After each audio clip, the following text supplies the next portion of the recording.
Atau Bapak Ibu orang tua kami yang kami cintai, yang bekerja di kantor, yang berada di rumah, dengan senang hati mau menjalankan tugas keutusan kita masing-masing yang selama ini sudah kita jalankan. Kami berikan kesempatan untuk membaca, karena paling lama di Samarinda. Yang pertama, sebelum saya tahu Tegal, pada tahun 2000 saya itu studi ke Jogja kuliah. Setelah itu sebelum menjelang saya wisuda, saya sudah dibuat tulisan atau pengumuman akan pindah ke Kalimantan. Itu masih muda ya, belum Anak dan Roh Kudus, dan ajarilah mereka melakukan segala sesuatu yang telah kuperintahkan kepadamu. Iya, belajar dengan sungguh-sungguh ya di rumah. Ketika kita sudah diberi kesempatan oleh Bapak Mama untuk belajar, belajarlah dengan sungguh-sungguh, jangan main-main. Itu salah satu dari tema APP kita hari yang kita miliki masing-masing. Lalu dalam melaksanakan tugas perutusan kita pasti sadar bahwa ada tantangan dan hambatan yang akan kita jumpai. Namun kita tidak perlu takut, kita tidak perlu risau ataupun khawatir, karena Tuhan pasti akan menjamin bahwa Ia akan selalu menyertai kita, membantu, mendampingi dalam karya perutusan kita sebagai guru. Pokoknya Yesus dan 11 murid. Iya. Terima kasih Feli. Yesus dan kesebelasan muridnya ya. Kenapa tak 12 orang? Demi Kristus Tuhan dan pengantara kami, yang hidup dan berkuasa bersama Dikau dan Roh Kudus, kini. Karena pas Yudas telah menangkap Yesus, Yudas sadar dan bunuh diri. perintah untuk memberitakan Injil. Dan ke-11 murid itu berangkat ke Galilea, ke bukit yang telah ditunjukkan Yesus kepada mereka. Ketika melihat Dia, mereka menyembahnya, tetapi beberapa orang ragu-ragu. Yesus mendekati mereka dan berkata, "Kepadaku telah diberi tugas atau keputusan kami pada sisi dan fungsi kita sebagai di rumah sebagai orang tua, melayani, saling membantu dan memenuhi kebutuhan hidup dan sehari-hari saudara semua dengan keluarga. Mungkin kita di sebagai pekerja karyawan atau siapapun di luar bersama jawab atas sesuatu yang kita diutus untuk menjadi seorang kapal sejati dalam segala hal sesuai dengan peran dan tugas kita masing-masing.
Tuhan Yesus untuk mewartakan misi kerajaan Allah di dalam kehidupan kita, baik kehidupan bersama keluarga, di rumah, menjadi seorang ibu yang bertanggung jawab pada seluruh anak-anak kita, menjadi ayah, serta dalam kehidupan kita di sekolah, menjadi seorang guru yang baik untuk anak-anak kita. Terlebih dalam tugas pekerjaan kita, bukan hanya mengajarkan ilmu kepada anak-anak kita dan mereka mendapatkan nilai yang sempurna, tetapi kita lebih mengenalkan akan pribadi Tuhan Yesus yang penuh kasih, penuh perlindungan kepada setiap anak didik kita, sehingga anak didik kita memiliki tokoh yang hidup dalam diri mereka dan mereka memiliki karakter yang penuh kasih seperti ajaran Tuhan Yesus. Itu yang kami lakukan. Amanat Agung Yesus ini, pergilah, jadikanlah semua bangsa muridku dan baptislah mereka dalam nama Bapa dan Anak dan Roh Kudus, dan ajarlah mereka melakukan segala sesuatu yang telah kuperintahkan kepadamu. Nah, ini kurang lebih sama sih seperti teman-teman yang sudah menyampaikan dalam bentuk pelayanan. Tapi ini berdasarkan diskusi kami mengambil sesuai dengan profesi yang kita jalankan, itu sebagai guru. Nah, sebagai guru harus menjadi inspirasi bukan hanya bagi siswa, melainkan orang-orang di sekitar kita, baik rekan kerja ataupun orang tua. Kemudian menganggap siswa bukan sebagai objek belajar, melainkan jadi seperti sahabat. Jangan merasa kita ini sebagai guru harus dihormati dan dihormati, supaya kan anak-anak juga tidak merasa lebih dekat gitu kepada guru, jadi menganggap sebagai sahabat. Kemudian, dan guru bukan hanya menjadi alat transfer ilmu, tetapi bisa menjadi pembentuk iman. Anak dan Roh Kudus, dan ajarilah mereka melakukan segala sesuatu yang telah kuperintahkan kepadamu. Di sini saya akan minta sharing pertama. Berbeda dengan ketika saya jalan-jalan ke Korea Selatan, itu masih banyak orang seperti itu di pusat perbelanjaan. Mereka membawa banner gitu, salib bahwa ayo kita bertobat. Tapi rasanya kalau di Indonesia itu kurang relevan ya sekarang ya. Jadi apa yang bisa kita lakukan untuk membawa orang lebih dekat dengan Tuhan, membawa orang mengenal Kristus, bahwa Kristus ada dalam diri kita, mungkin dalam peran kita sehari-hari. Seperti contoh, seperti Bapak, Ibu, guru maupun saya gitu kan, kita bisa membawa ternyata ada Yesus hidup dalam diri saya. Oh ternyata ada Yesus hidup dalam Pak Michael misalkan. Oh ternyata ada Yesus hidup dalam Suster Antoni, walaupun mungkin orang awam tidak tahu bahwa Suster Antoni ini agama Katolik, kan banyak seperti itu ya, masih orang tidak mengerti. Tetapi dengan kita menjalankan peran kita dengan baik, dengan sepenuh hati, menjalankan panggilan kita dengan ikhlas, saya rasa orang akan tahu bahwa oh Roh Kudus sungguh hidup dalam diri kita, dan orang tahu bahwa ternyata dia murid Tuhan, ternyata dia adalah murid Kristus dalam gereja Katolik. Saya rasa itu merupakan contoh yang paling tepat untuk dilaksanakan pada era sekarang. Terima kasih. Tanggapan saya tentang firman ini, kita adalah pribadi yang sangat khusus yang diciptakan oleh Tuhan. Segala sesuatu yang telah Tuhan berikan melalui contoh-contoh yang ada di dalam kitab suci, maka Tuhan meminta kita untuk menjadi pewarta dari firman-Nya, baik di dalam rumah tangga, kemudian di dunia kerja kita sebagai seorang guru, maka tugas kita adalah memberikan pelayanan yang terbaik, baik kepada siswa dan kepada orang tua. Maka tanggapan saya tentang firman ini, kita adalah pribadi yang khusus. Segala sesuatu yang istimewa Tuhan ciptakan di dalam pribadi kita, maka itu yang akan kita bagikan kepada siapa saja di mana kita berada. Memang yang namanya keputusan kita sebagai pribadi merupakan beban dan manusia yang sangat berat untuk kita. Tapi bagaimana kita bisa mengakui artinya dengan baik dan menganggap bahwa itu sebagai tanggung jawab kita sebagai murid Tuhan Yesus Kristus untuk mau menjalankannya dengan tanggung jawab seperti itu. Jadi dalam arti ya kita menjalankan peran masing-masing. Saya sebagai misalnya sebagai khusus di rumah tangga, mungkin yang bisa saya lakukan itu ya seperti yang digambarkan tadi itu melayani suami dan anak-anak. Jadi dalam arti itu dalam keluarga, mungkin dalam hal lain di gereja misalnya itu bisa menjadi ya harusnya seperti darah dan terang seperti itu. Jadi keputusan kita itu bisa kita lakukan dalam kegiatan gereja yang bisa kita lakukan seperti itu. Untuk kelas 6, yang pertama itu adalah amanat agung Tuhan Yesus menyerukan agar seluruh umatnya untuk dibaptis dengan tanda kemenangan Kristus. Karena dengan beberapa murid yang ragu-ragu dan Yesus berjanji akan menyertai sampai akhir zaman. Kita juga sebagai umat Katolik mempunyai tanggung jawab untuk menjadikan setiap orang menjadi murid Yesus dan melakukan segala sesuatu yang telah diperintahkan kepada kita. Mengenai panggilan dan utusan, khususnya untuk kami guru, yang pertama adalah kami membimbing, mendidik anak-anak kita menjadi pribadi yang mempunyai karakter, disiplin, bertanggung jawab, dan juga tekun beribadah khususnya. Dan kami dapat memberikan yang terbaik untuk kemajuan studi mereka. Kemudian tanggung jawab kita sebagai orang tua itu yang pertama, karena kami sebagai orang-orang Katolik, maka kami membawa anak-anak kami untuk yang pertama pada saat bayi dibaptis, kemudian mengantar mereka untuk sekolah minggu, kemudian juga membimbing mereka untuk kegiatan di gereja seperti misdina, rektor, kemudian mengajak mereka juga untuk aktif mengikuti misa dan juga giat dalam kegiatan-kegiatan keagamaan seperti APP. Menjadi guru di ACC ya itu sudah 22 tahun ya. Termasuk Rause yang di belakang itu murid saya. Iya. Rause itu murid saya SMP. Bu Musi diutus di ACC mengajar SMP 6 tahun, di SMA 2 tahun, dan di SD yang paling lama 17 tahun. Ini ya masing-masing. Dengan urusan itu, Bu Musi menanggapi bahwa di ACC ini yang saya dapat itu sangat mulia, yaitu kedisiplinan. Disiplin sekali. Saya kalau dibandingkan di rumah biasa tepat waktu, saya merasa jauh sekali. Kebiasaan ACC tepat waktu, umpama janjian sama keluarga bilang jam 1, jam 2 belum datang. Makanya saya bilang sangat jauh di sekolah sama lingkungan. Ya Bu Epi, kalau di ACC apapun tepat waktu, apapun yang dikasih tugas, ya itulah harus segera diselesaikan.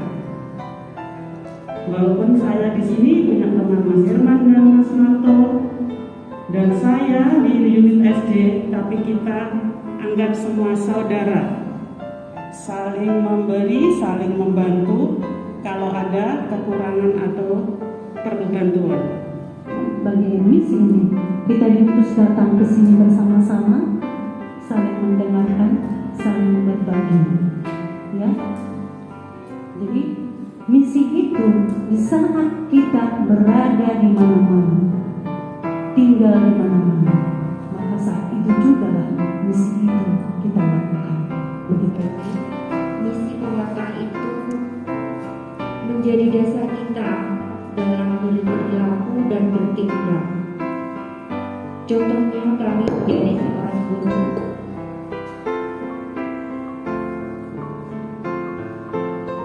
Contohnya kami menjadi seorang guru yang memperhatikan anak-anak dengan penuh kasih dan sabar.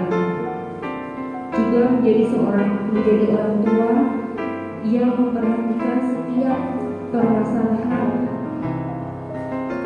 yang dihadapi oleh anak-anak kita yang masih SD, yang remaja, maupun mereka yang menginjak dewasa. Kita harus bijaksana dalam mensikapi mereka, dan juga bersama rekan kerja di sekolah kita harus saling menopang dan mendukung dan saling melengkapi satu sama yang lain. Begitulah misi pewartaan itu kami lakukan, oleh Tuhan yang menguatkan kami. Kalau mereka mengatakan karena saya sudah dibaptis, saya tahu saya sudah dibaptis, katakan sekali kalau kita sudah dibaptis maka bersatu dengan Tuhan. Waktu di rumah kalau dikatakan Bapak itu, pergi dulu, itu saya tidak berpikir ke Bapak, kemana Ma? Dengan diberikan panggilan kepada saya, dipanggil saya oleh Tuhan, dipanggil saya oleh Bapak memberikan sesuatu keputusan atau tugas, maka itu saya lakukan. Dengan saya menjalani kehidupan saya, sehingga juga melihat orang-orang di sekitar saya juga bergerak untuk hadir bersama orang-orang, baik di gereja, baik di masyarakat, baik di dalam keluarga-keluarga yang lain. Setelah dengan itu juga itu, saya juga dipanggil oleh Tuhan melalui para suster yang pernah saya lihat, melalui para pastor, melalui sesama saya. Saya tertarik melihat suster-suster yang ada di kampung saya. Suster itu pintar bernyanyi, pintar bergoyang, cantik ya bajunya begitu. Dengan melihat itu dan juga dengan pengalaman saya di rumah tangga bahwa keluarga itu juga membina diri saya, maka saya rasanya dipanggil oleh Tuhan melalui saudara-saudara atau melalui pastor suster, dipanggil ini seperti mereka, sehingga saya mau menjadi suster. Dan saya tidak tahu susternya mau di mana, saya tidak tahu. Yang penting saya menjadi suster. Nah, dengan niat saya itu saya merasa terpanggil, maka saya mengungkapkan isi hati saya. Saya tidak mau jadi suster seperti suster itu. Bisa harus di rumah dan bagaimana. Dengan pengalaman itu saya bertahan. Saya sempat kuliah, sempat sekolah ya, sempat juga bekerja. Tapi akhirnya panggilan itu kembali. Saya tidak tahu, saya pergi. Maka ada tulisan sendiri, saya harus saya mendengar suara Tuhan itu. Saya sangat ingin seperti suster itu. Maka saya terpanggil dan saya diantar ke sana. Pada saat itu orang tua tidak mengizinkan, tapi karena niat saya pergi menjadi suster. Setelah menjalani suster, maka saya juga mendapat perutusan, ya, dipanggil tadi menjadi suster. Beberapa tahun kemudian menjalani suster, saya dipanggil oleh pemimpin namanya. Itu juga panggilan dari Tuhan, dipanggil dari komunitas kita, suster untuk pergilah untuk melanjutkan apa yang kami lihat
melihat apa yang ada di dalam diri saya. Maka tugas itu saya lakukan dengan baik sedaya mampu saya, ya. Semua yang diberikan oleh pimpinan saya juga tetap melakukannya sampai saya selesai. Lalu dibuat lagi saya bertugas yang pertama itu ke sini. Saya nggak tahu di mana itu Samarinda. Saya mendengar Samarinda itu seperti maaf ya, banyak hutan-hutan gitu ya. Jadi jauh dari kampung. Maksudnya suster itu sudah Samarinda. Samarinda dari mana? Di Kaltim. Ini juga nih. Gimana? Aku tidak bisa di sana. Semua harus kita jalani. Kalau kita belum menjalani, kita tidak bisa baik ataupun tidak itu tidak tahu kita bagaimana. Kita harus menjalani. Maka dengan keputusan itu saya tetap menerima dan saya langsung melaksanakannya apapun yang diberikan oleh Tuhan melalui pimpinan umum kami atau melalui para suster atau siapa saja di dalam gereja maupun di dalam komunitas kami para suster. Jadi panggilan dan keputusan ini adalah serentak yang saya alami. Kalau kita dipanggil, kita diutus, saya dipanggil, saya diutus. Semua panggilan kita terima dan keputusan yang kita terima di mana kapanpun saya selalu siap dan berusaha.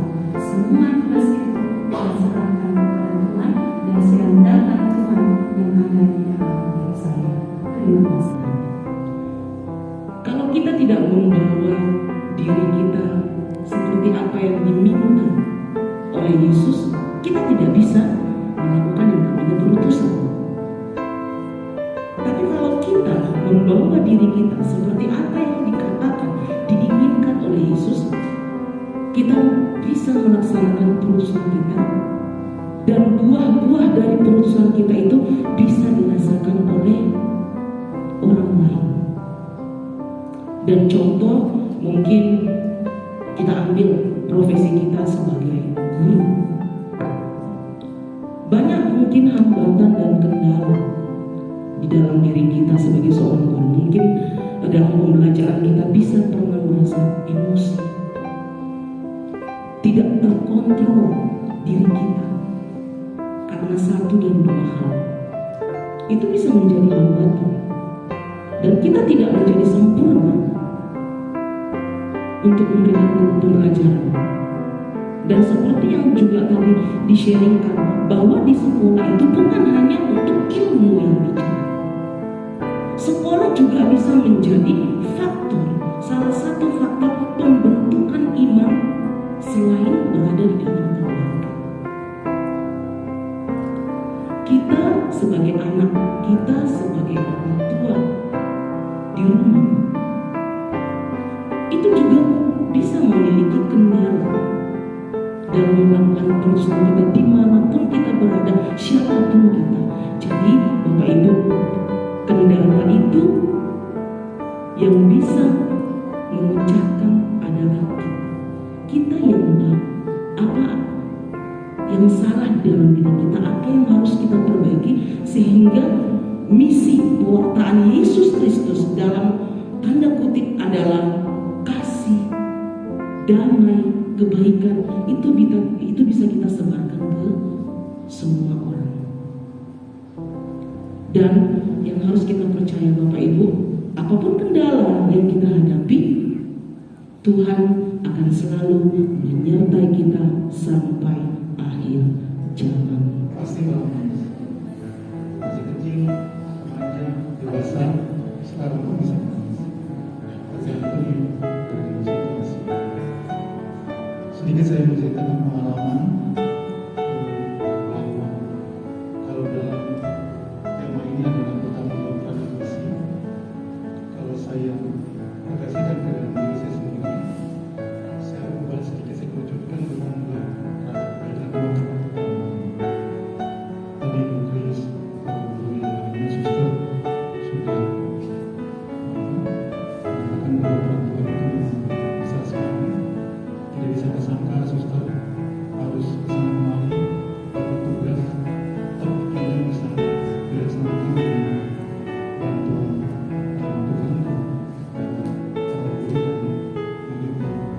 semua yang ada di sekolah ini sehingga tugasnya tidak sempurna. Saya kalau bercerita sedikit, saya awalnya berasal dari gereja. Ketika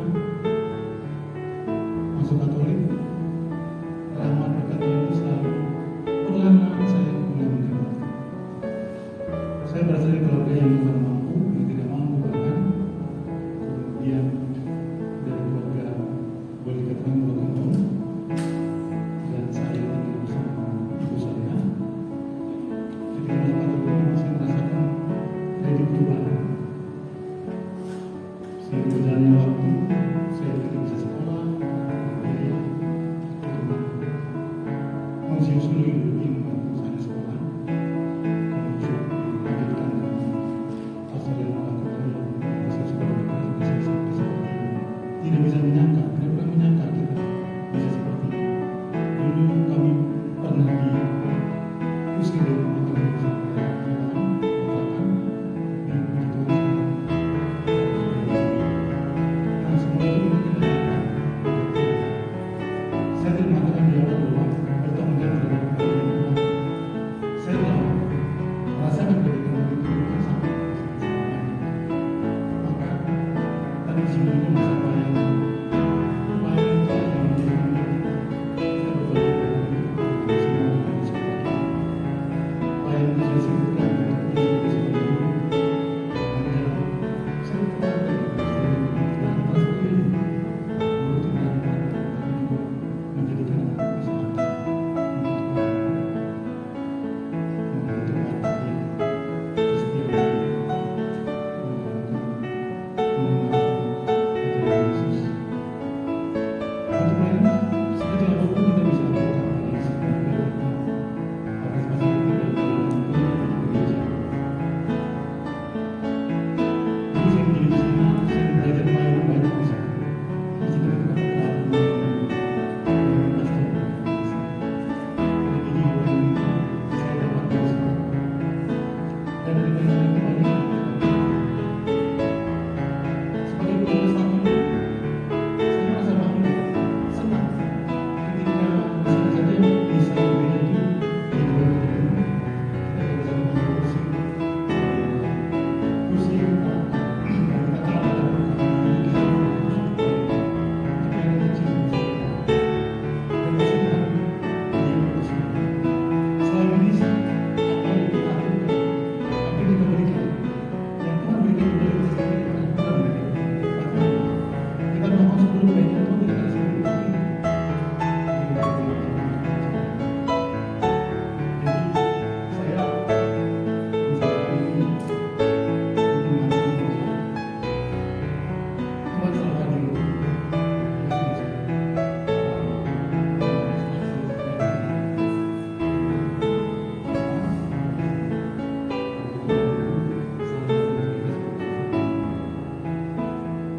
Kendala-kendala yang kendala yang terjadi itu sebenarnya kebanyakan dari dalam diri kita sendiri.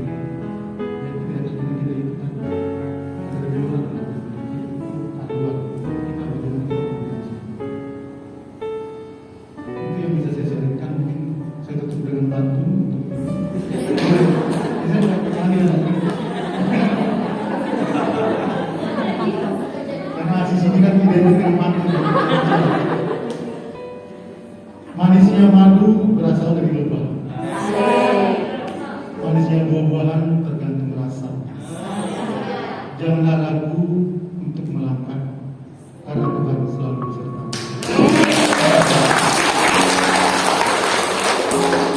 Luar biasa. Inilah manfaat orang tua hadir di sini.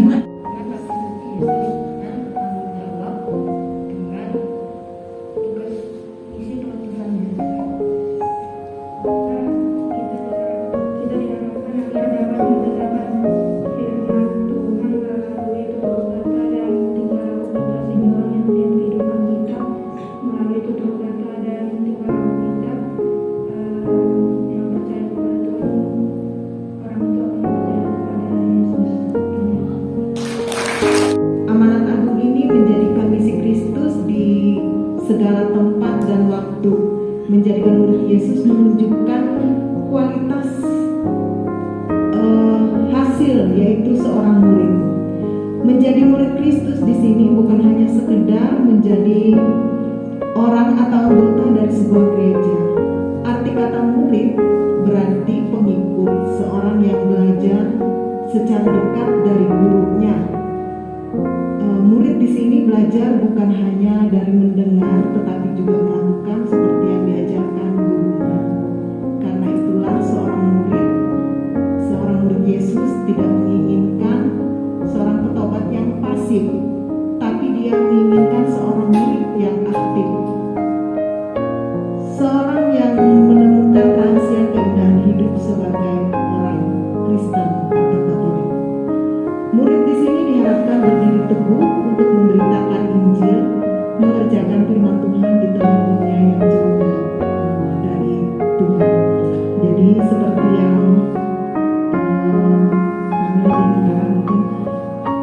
nyatanya seperti yang Lause atau murid kami Felicia tadi sampaikan berarti. Jadi aksi nyata itu memang dari diri kita sendiri. Jadi orang bisa mengenal